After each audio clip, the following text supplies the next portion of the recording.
Meus amados irmãos, eu quero começar lendo Gênesis, capítulo de número 2 e o versículo de número 18. E eu quero ler somente a parte A deste versículo.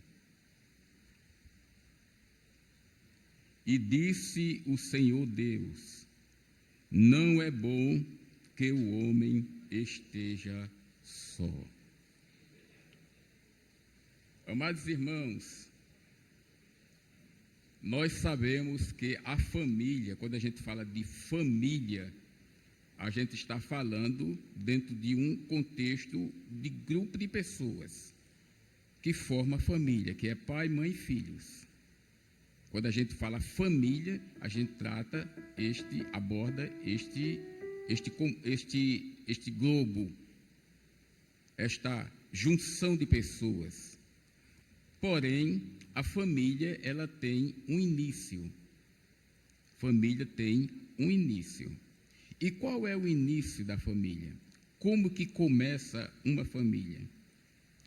Então, Gênesis, ele vai mostrar que o início da família, como começa uma família, ele vai começar Gênesis 2:18. Não é bom que o homem esteja só. Far-lhe-ei uma ajudadora, adjutora, ajudadora, auxiliadora, que esteja como diante é na frente, diante dele. Então Deus, quando ele cria a companheira de Adão, Deus coloca ela na frente. Este pronunciamento de Deus é o que marca a vida de um casal, ou seja, o início de uma família. Então, o casamento é uma instituição divina pelo qual um homem e uma mulher se unem por amor numa comunhão social, legal e com propósito de estabelecer família. Isto é óbvio, isto é o que acontece em uma família. Adão precisava de um ser semelhante a ele. E este ser semelhante a ele era que pensasse, que interagisse, que convivesse com ele. E no jardim não tinha. Gênesis 2:20 diz que Adão pôs o nome em todo o gado, todas as aves do céu, todo o animal do campo, mas para o homem não se achava uma ajudadora como se estivesse diante dele. E isso implica dizer que o homem não gozava vida plena, faltava algo para completar o homem. Então, o relacionamento humano nos faz ser racional. Entre Adão e os animais não havia essa interação, porque eles não pensavam da mesma forma. O animal não pensa, não tem esse ser da razão, da emoção, e dentro de um contexto da interação mútua. Gênesis 2:23 diz: esta é agora osso dos meus olhos, carne da minha carne. Esta será chamada a varoa, porquanto do varão foi tomada. Portanto, deixará o varão, seu pai e sua mãe, apegar-se-á a sua mulher, e serão ambos uma carne. Este versículo aqui, que é em Gênesis, Jesus, ele cita esse versículo lá em Marcos 10:7 e 8. Nesta instituição e convivência mútua, acontece algo muito interessante, que em Gênesis capítulo 2, versículo 25, diz: estavam ambos nus, o homem e a sua mulher, e não se envergonhava. A palavra nu quer dizer descoberto, trazendo para uma vida a dois. Na vida de um casal não deve ter nada encoberto, mas transparente um para com o outro. Esta palavra que está transparente, que um está para com o outro, faz com que os dois andem no mesmo caminho. Dito isto, deste casal, da formação do casal, da junção destas duas pessoas que pensam diferente, que agem diferente, mas que estão no mesmo propósito, então nós podemos ver algo que daqui por diante vai acontecer na família e para que a família seja bem sucedida. Já está formado o casal. Agora, por diante, vamos formar a família. O primeiro ponto deve ser a comunicação. Esta comunicação deve ser honesta. Os membros da família precisam ter um relacionamento transparente, onde o amor deve ser correspondido e a prática da verdade. Quando a membresia, quando se juntam, estão ali, e neles vive um relacionamento transparente, então a possibilidade, sim, porque a Bíblia vai dizer em Efésios, capítulo 4, versículo 25, eu não estou lendo porque, para a gente ganhar tempo, se eu vou ler cada versículo, fica difícil, mas eu vou citando, está gravado, depois os irmãos podem ver. Então, Efésios 4 e 25 vai dizer assim: pelo que deixai a mentira e falai a verdade cada um com o seu próximo, porque somos membros uns dos outros. Se o apóstolo cita isto para a igreja ou para os irmãos, muito mais para o casal, muito mais para a família. Quando nós entramos pelo caminho, e é um caminho avesso, um caminho contrário às verdades, logo surge uma marca no casal e posteriormente na família. Porque a Bíblia vai dizer que a vossa palavra seja sempre agradável, temperada com sal, para saber Deus para saber como deveis responder a cada um. Uma palavra temperada, ou seja, não é qualquer palavra que vai ser ministrada dentro de uma família. Não é qualquer palavra que vai ser ministrada dentro de duas pessoas. Ele diz que uma palavra temperada com sal, para que saber como responder. E esta resposta, ela deve acontecer dentro ou fora do lar, da casa. É uma comunicação honesta, ou seja, aonde estiver o cônjuge, ou seja, o marido ou a esposa ou os filhos, ele tem o sentimento de que há uma ligação familiar. E esta ligação familiar, ela é uma prática da verdade dentro de um vínculo do amor. E isto vai trazer com que essa comunicação, ela seja honesta. Ou seja, o que eu digo lá fora, eu digo dentro de casa. O que eu digo dentro de casa, eu digo lá fora. O que eu sou lá fora, eu sou dentro de casa. A minha convivência dentro de casa é a minha convivência lá fora. Amém, meus irmãos? Esta convivência honesta. Então, logo desaparece aquilo que é desonesto. Aquilo que não traz benefícios, aquilo que é malefícios para a vida a dois e posteriormente para os alunos. E quem são os alunos? Os alunos são os filhos. Tem uma forma da gente aprender que não é falando, que não é ouvindo, mas que é vendo. A gente aprende pelo olhar, a gente aprende pela audição, a gente aprende pela fala. Então, quando alguém está cercando a nossa mesa, a nossa casa, o nosso convívio, aonde estamos, e ele percebe que ali há verdade, que ali há honestidade. Esta pessoa que está ali, ele vai também ser de igual modo, mais tarde, ele vai querer ser o exemplo, continuar sendo o exemplo do que ele viu.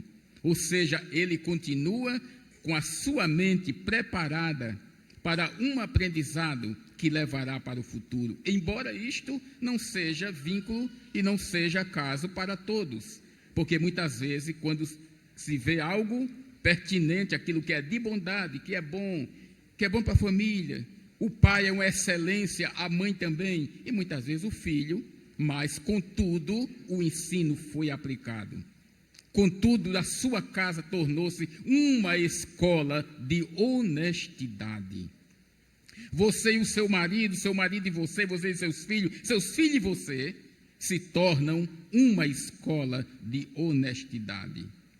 Depois, a comunicação para a vida, para que uma vida seja bem-sucedida, deve ser a comunicação respeitosa. A comunicação honesta e agora a comunicação respeitosa. Consideração e respeito são necessários à boa convivência para que sejam preservados os direitos pessoais de cada membro da família. O que é que vai acontecer? Que o respeito ele é mútuo, ele é daqui para lá e é de lá para cá. E ele é necessário para que haja uma boa convivência e sejam preservados os direitos. Os direitos aqui, eles são direitos de um e de outros. Não são um direito de um lado só, mas são o direito dos dois, das duas partes. E este respeito e aqui este direito, ele está também voltado para os filhos. É preciso saber individualizar um do outro. Saber o que é o filho, saber o que é a esposa, saber o que é o marido, saber como eu devo tratar a esposa, como eu devo tratar os filhos e como eu devo tratar e como eu devo ser tratado. Efésios capítulo 4, versículo 29, ele vai dizer: não saia da vossa boca nenhuma palavra torpe, mas a só que for boa para promover a edificação, para que dê graça aos que ouvem. E isto o apóstolo Paulo ensina à igreja de Éfeso. Mas quando nós aplicamos isto dentro da família, a gente percebe que a palavra torpe, ou a palavra que está fora da qualidade natural, daquilo que é bom, daquilo que é próprio, uma palavra que ela expressa e transmite uma mágoa, uma ofensa. Esta palavra logo ela vai fazer com que o casamento comece a ser manchado, rachado. Mas quando não há esta palavra torpe, essa palavra desnecessária, ofensiva, pejorativa, o que é que vai acontecer nesta vida? As palavras vão promover edificação. E esta palavra promovendo edificação, a graça nesta família, a graça neste casamento, a graça nesse marido e nesta mulher. Se o apóstolo ensina isto à igreja que estava em Éfeso, muito mais deve ser ensinado aos casais, para que os casais ele olhem um para o outro e perceba o quanto o seu cônjuge, que os casais olhem para os seus filhos e percebam o quanto eles são importantes na sua convivência. Quando uma pessoa casa, logo ele vai para o seu lar. E o seu lar, é um abrigo, é um lugar de paz. É onde você vai viver, é onde você vai promover a paz. A Bíblia vai dizer que esta fase familiar, ou seja, grifo meu, esta fase familiar, ela é a primária, ou adaptação. Este primeiro período do casal, que envolve já os primeiros filhos, ele é uma fase primária de adaptação, período de encaixe entre pessoas que pensam, que falam, que agem. Este momento aqui, quando você casa, pela graça de Deus já vou com 32 anos, mas tem casal novo aqui, este primeiro momento, que há um adágio lá fora, um conceito lá fora, que diz, olha, o casamento tenha cuidado, porque até 7 anos é a prova do casamento. Então, você tenha cuidado até 7 anos. Então, o cuidado que o casamento deve ter, que o casal deve ter, que a família deve ter, não é até 7 anos, mas é por todo o tempo, por toda a eternidade. Mas como é que a gente percebe que no início há esta dificuldade? É porque você vai sair da casa do seu pai, você vai sair da casa da sua mãe, e você vai se unir a uma pessoa que você não tem o conhecimento total desta pessoa. Você é parcial no seu conhecimento. Você vai buscar esta pessoa em casa para ir para uma festa, para ir para uma lanchonete, para ir para uma igreja, para ir para uma reunião ou outra parte. Mas você deixa a pessoa no mesmo canto, você não leva para casa. Quando você leva esta pessoa para casa, depois do casamento, você vai perceber coisas que você não via antes. Então, esta fase é uma fase de adaptação ou de encaixe.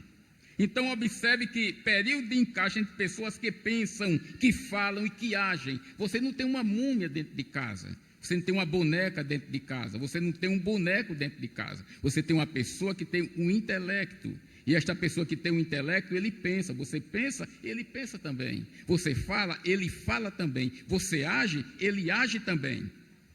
Então, observe que este período que se deve filtrar as coisas que são benéficas e maléficas. E isto deve partir do casal que é responsável pelo lar. Você vai ver aquilo que é bom para a tua vida de casal, para a tua família, e você vai ver aquilo que faz mal à tua família. E o que é filtrar? Os irmãos sabem muito bem o que é filtrar. Tirar as impurezas e deixa aquilo que é essencial. E para isso serve o filtro. Então, este é um momento muito importante, porque a Bíblia vai dizer em 1 Coríntios, no capítulo de número 7, versículo 33 ao 34, ele vai dizer: mas o que é casado cuida das coisas do mundo, em como há de agradar a esposa. Eu não vou perguntar a você se você está agradando a sua esposa, mas é uma palavra bíblica, é uma palavra de Deus, que ele diz que o casado, ele cuida das coisas do mundo, ou seja, você trabalha, você faz feira, tudo, enfim. E você, além de fazer tudo isto, você está na condição de agradar a sua esposa. Mas a Bíblia também diz: porém, a casada cuida das coisas do mundo em como há de agradar o marido. Veja que não é uma coisa desigual, uma coisa à parte.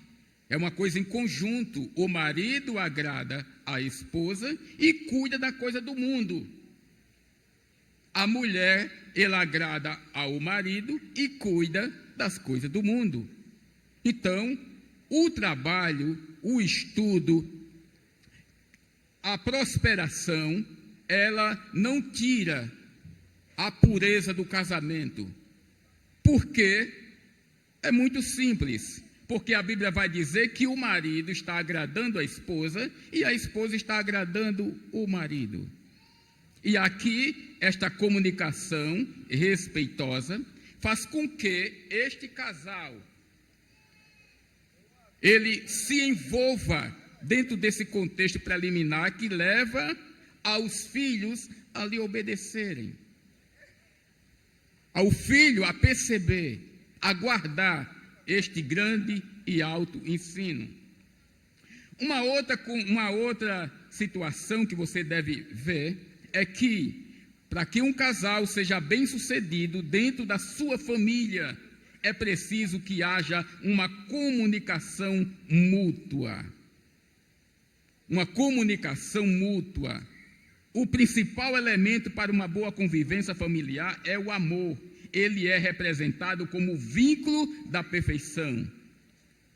A comunicação mútua é aquilo que eu respeito, sou respeitado. É aquilo que eu dou e que eu recebo. É aquilo que é uma que compartilha, um compartilhamento. Então, essa comunicação mútua faz com que ambos Compartilhar o problema do outro é dever de ambos, dispondo-se a ouvir, sabendo concordar e discordar, visando sempre o bem-estar do seu cônjuge e da sua família. Às vezes eu não sei discordar, só sei concordar. E às vezes eu não sei concordar, só sei discordar. Mas quando há esta comunicação mútua, então ele vai compartilhar o problema um do outro, ou de ambos, dispondo-se a ouvir, sabendo concordar e discordar, visando sempre o bem-estar do seu cônjuge e da sua família. Não é algo que eu vou auto-beneficiar. Não é algo que eu vou olhar só para mim, mas mas é algo que eu vejo o outro lado, o que é bom para você, o que é bom para mim. O que é que você está vendo que é bom para você e o que é que você está vendo que é bom para mim? Então, esta comunicação mútua de dar e receber faz com que a família seja viva bem, esteja bem. Efésios vai dizer: não atente cada um para o que é propriamente seu, mas cada qual para o que é do outro. Nós temos que perceber isto. Muitas vezes, na minha arrogância, na minha prepotência, eu só quero receber. E eu não estou percebendo que eu preciso dar, que eu preciso compartilhar. Às vezes eu quero ser ouvido, mas eu não quero ouvir. Às vezes eu quero concordar, mas não quero discordar de alguma coisa. Ou às vezes eu quero só discordar e não quero concordar. Logo, esta família, logo este casamento, logo este lar vai estar um lar de aflição, de situação que vai complicar a vida do casal, a vida da família. Amém, meus irmãos? A igreja está entendendo? Amém? Esta é a minha forma de conscientizar a igreja. Eu admito que os outros que passam por aqui certamente têm a sua forma de falar, mas a minha forma de trazer esta mensagem, conscientizando a igreja do Senhor, os casais, a família. O índice de divórcio é muito grande. Mas um divórcio não acontece que você casou hoje, divorcia amanhã. Ele acontece dentro de uma linha de situações que vem acontecendo. É uma parede que se rachou e ninguém consertou. E aquele rachão, ele foi aumentando, e daqui a pouco a parede cai. Então o casamento, muitas vezes, ele tem algo que está ferido, que está rachado. O que é que fazer? Cuidar logo. O que é preciso eu fazer? Concordar ou discordar de alguma coisa? Quando alguém discorda de mim, eu preciso aceitar. Quando alguém concorda comigo, eu preciso aceitar. Porque a visão de alguém, a visão da pessoa para comigo, é uma visão de uma junção, de dois. Viu que eu comecei lendo a Bíblia Sagrada, que diz: não é bom que o homem esteja só que esta outra pessoa não tem a tua mente. Esta outra pessoa não pensa como você pensa, não age como você age, não fala como você fala, é uma pessoa diferente. Mas essas duas pessoas distintas pelo amor, pelo vínculo da perfeição, e muito mais a igreja do Senhor, pela graça de Deus, o Espírito Santo que está derramado dentro da igreja, faz você ser um bom casal, uma boa família, um bom crente e abençoar a igreja do Senhor. Então a igreja do Senhor, ela precisa sempre estar a par dessas coisas. Então o que é que vai acontecer? Comunicação honesta, comunicação respeitosa, comunicação mútua. E um outro ponto, que já está chegando a minha hora, é a comunicação seja amorosa. Uma comunicação amorosa é diferente de uma comunicação áspera. É diferente de uma comunicação de agressividade. Se bem que muitas vezes nos casais, na família, há momentos que sei que acontece. Eu sei que acontece. Mas é coisa que, aonde aconteceu, há possibilidade de ser ajustado, de ser consertado. Quem é que vai consertar? Me permita dizer. Não é a sua sogra, não é o seu pai, não é a sua mãe, não é o vizinho, não é trazer para a igreja para esquentar a cabeça do pastor, que o pastor precisa orar e ler a palavra, transmitir a palavra para a igreja. Precisa dentro mesmo da sua casa. Você fechar as portas da sua casa. Você tem o direito, o dever, o direito, a liberdade de abraçar o seu cônjuge, de dar um beijo, um cheiro, pedir desculpa, ou pedir perdão, e depois, ou então dar um sorriso, fazer um café para ele, fazer um chá, fazer um suco, e ali você resolve. Ora, ninguém soube que você brigou, ninguém soube que você discutiu, ninguém soube que houve um problema lá. Por quê? Porque você foi autossuficiente, dentro da graça de Deus, debaixo da mão de Deus, para consertar. Você mesmo infringiu e você mesmo consertou. E bendito seja o nome do Senhor que te deu a condição.